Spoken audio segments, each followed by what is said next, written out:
ever feel like some stories just totally grab you and pull you in, Yeah. and then others just sort of fall flat? Yeah.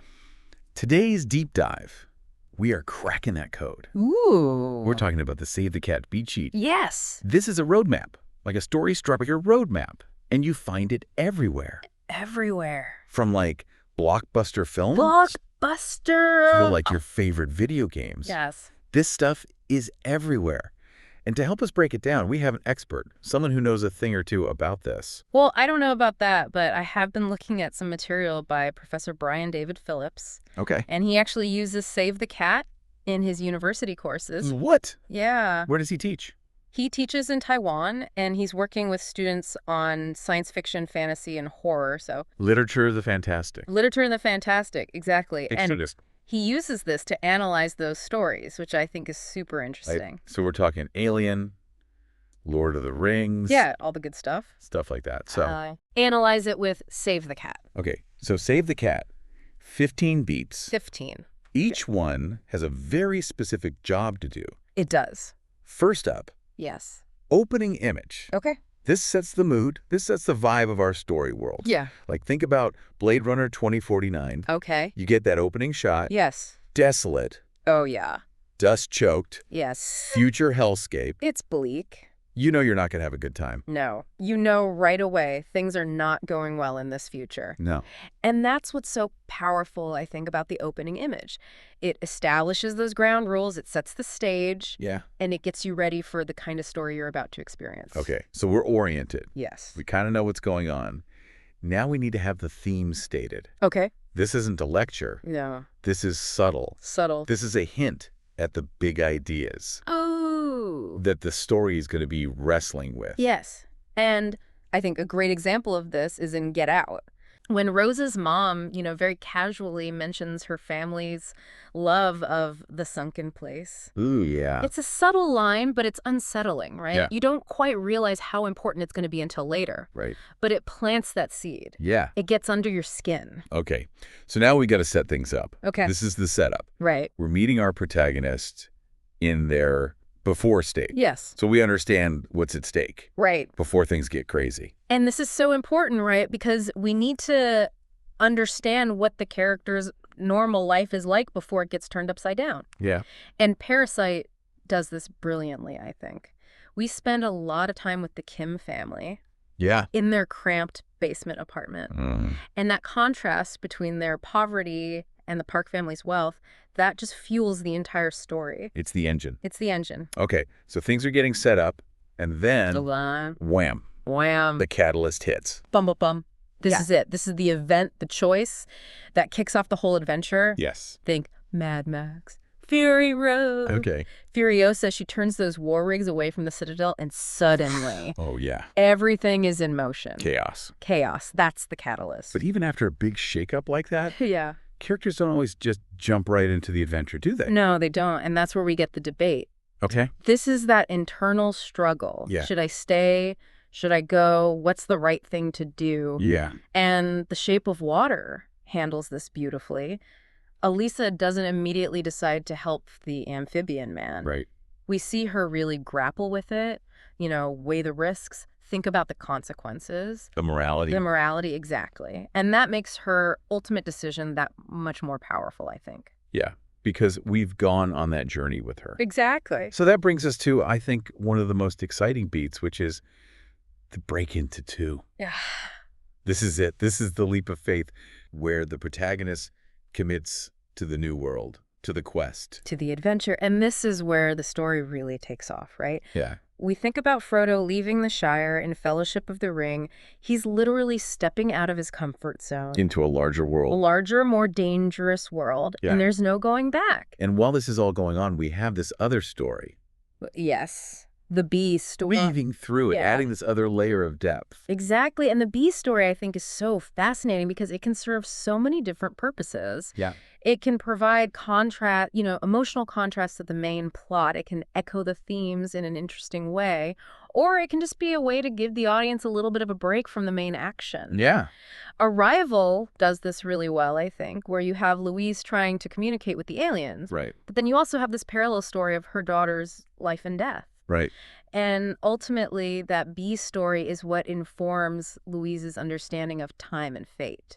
It all connects. It all connects, yeah. Okay. So it's time The for... stage is set. Yeah. The conflict is brewing. Yes. It's time for some fun and games. Yes, this is it. This is where the story delivers on its promises. You know, Yeah. like think about those lightsaber duels Oh, yeah. in Star Wars, Oh, or sure. the eerie encounters in The Haunting of Hill House, Yes. or the mind-bending puzzles in Portal 2.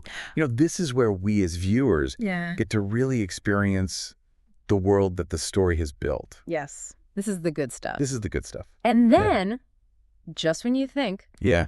maybe the protagonist is getting the hang of things, Yeah.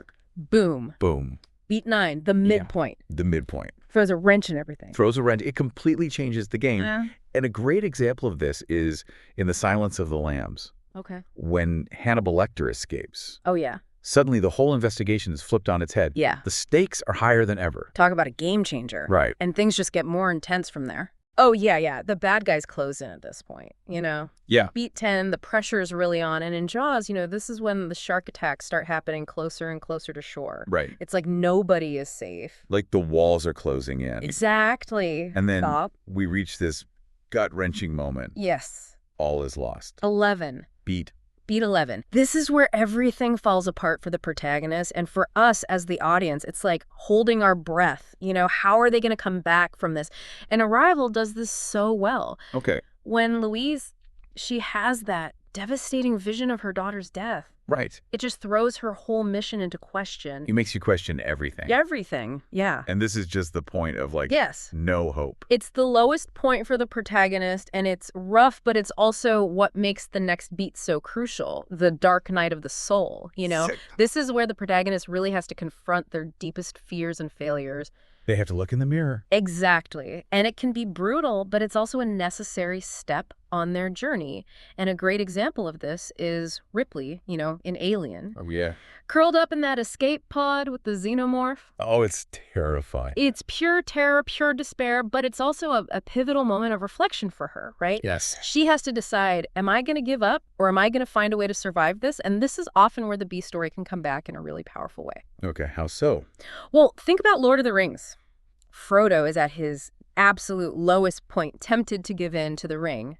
And it's Sam. Right. His unwavering friendship, this key element of the B story that gives him that strength to keep going. Oh, wow. So the B story, it's not just a sideshow. It can provide that crucial emotional support or insight that the protagonist needs to move forward. So they're beaten down but not out. No, not yet. This is where it gets really interesting. This is where things turn around. Yeah. This is the break into 3, that spark of hope, that moment where they find a new way. A new way to tackle the problem. Exactly. It's like in The Martian when Mark Watney, against all odds, figures out how to grow potatoes. On Mars. On Mars. It's a small victory. Yeah. But it gives him that fuel, to keep fighting. To keep going. And that comes from that dark night of the soul. They've gone through it. They've looked in the mirror. They've faced their demons. And they found a new way. Yeah. So now we're ready for the big showdown, right? Bring it on. This is the finale. Beat 14. This is where it all comes together. All the threads. All those threads, all those plot lines, they converge. The protagonist has to use everything they've learned to face that antagonist in this epic final confrontation. This is like the epic battle with Voldemort in Harry Potter. Exactly. It's a culmination of everything. It's a test of everything the hero has gone through. Oh, man. And then we get to that final moment. That final image. Beat 15. And this isn't just tying up loose ends. It's a reflection on how far we've come, the whole journey, like in Pan's Labyrinth. That final shot of Ophelia reunited with her parents, but it's bittersweet, right? Because it's in the underworld. Right. But it speaks to that power of imagination and resistance, even in the face of tragedy. It's amazing to see how these 15 beats can be found in so many different stories. Yeah. Even across these completely different genres. Like we're talking sci-fi, fantasy, horror. It's really remarkable. Professor Phillips, I think, highlights this beautifully in his work. These beats that are like the fundamental elements of a good story. Right. Whether it's about, like you said, aliens or dragons or haunted houses. Exactly. And they tap into something universal about how we experience stories. It's like a secret code. Yeah.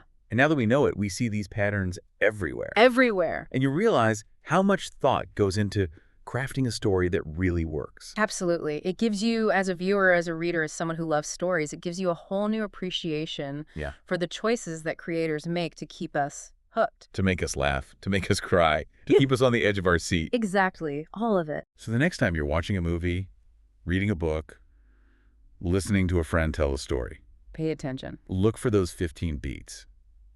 You might be surprised. You might see them everywhere. Thanks for diving into the Save the Cat beat sheet with us. We'll catch you on our next deep dive. See you then. Breathe deep, close your eyes, and surrender to the cards. Let the rhythm of the symbols take you far. In the dance of the arcana, see your story start to bloom. Every flip, every turn, it's like magic in the room. Tarot trance, feel the vibe, let your spirit